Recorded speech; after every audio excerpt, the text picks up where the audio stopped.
होता. दफाफत्या उरानं दारा पुढे आली, दार ठोठावलं, दार उघडलं गेलं. दारात उभा होता ऐन तिशीचा एक हिंदू युवक. दारात मुसलमान युवती पाहिली, त्याला आश्चर्य वाटलं. बाहेर दंगल चालली हिंदू मुसलमानाची. ही मुलगी मुसलमान, मग एका हिंदूच्या दारापुढे कशी? त्याने विचारलं काय हवंय.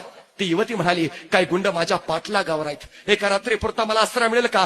हा युवक म्हटला निश्चिंत आत ये, घर तुझंच आहे. तिला आत घेतलं, स्वतःचं अंतरून पांघरून दिलं, सांगितलं शांत झोप इथं, इथं तुला कुठली भीती नाही, मी स्वतः दाराशी राखण करत राहतो रात्रभर, बिनगोर राहा.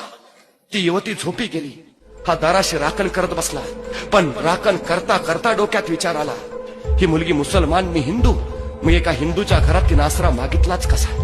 आणि ते गुंड तिची आबरू लुटायच्या उद्देशाने तिच्या पाठलागावर आहे. मी ही तरुण आहे, मनात आणलं तर आता या क्षणी इथंच या युवतीची आबरू मी लुटू शकतो. मग कुठल्या भरोशावर माझ्या घरात ती निश्चिंत थांबली? सकाळ झाली, ती युवती जायला निघाली. जाताना तिनं आभार मानले. बाहेर दंगल चालली हिंदू मुसलमानाची. तू मुसलमान, मी हिंदू, मग माझ्या घरात आसरा कसा मागितलास?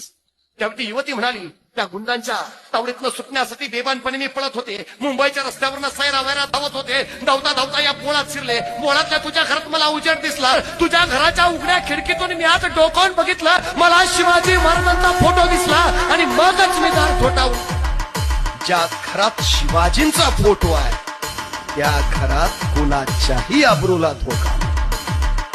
गेल्या 350 वर्षानंतरही माझ्या राजाबद्दल जनमानसांच्या मध्ये जी प्रतिमा आहे ती ही प्रतिमा आहे.